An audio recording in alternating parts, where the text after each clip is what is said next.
isn't working. So the president goes to his old faithful class warfare argument. He's saying, you know, he wants to take out inequality, and his policies from the beginning have been to equalize here. Mm-hmm. Is that the case? Take a listen. The combined trends of increased inequality and decreasing mobility pose a fundamental threat to the American dream, our way of life, and what we stand for around the globe. Studies show we actually tend to trust each other less when there's greater inequality. And greater inequality is associated with less mobility between generations. Rising inequality and declining mobility are bad for our democracy. Ordinary folks can't write massive campaign checks or hire high-priced lobbyists and lawyers to secure policies that tilt the playing field in their favor at everyone else's expense. And so people get the bad taste that the system's rigged. I don't get what he did yesterday, because keep in mind what they were trying to do. They're trying to change the subject. The Affordable Care Act not working well, right? So what is he doing? He's trying to change the subject to his economic record.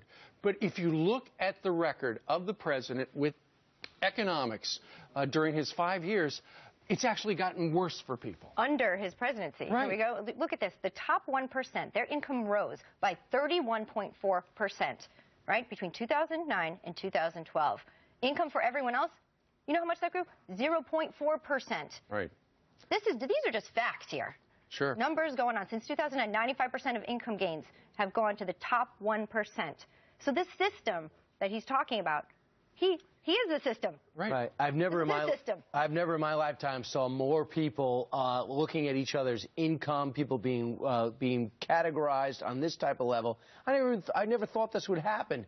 But the president, in talking about it, spotlighting it, brings up that conversation and vilifies the successful, the rich, as if everybody inherited their money, they didn't earn their money, instead of lauding them for what they accomplished. Because those the people that do are, a lot of times it's luck, they have the success, they do this thing called paying taxes. And they do this thing called hiring other people. Sure. I think this is a game plan the president should be embracing instead of talking about it the other way. When in fact that tax money does go indeed to pay for the programs for those who might not at this time be able to afford it. I think that, to Brian, there is value in those that are in that 1%, because their money in taxes has been helping everybody else for a long time. It's part of the blame game. He's playing the class warfare card.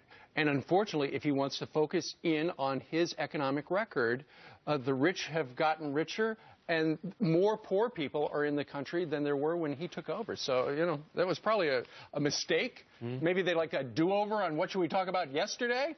Think about the money we're saving as a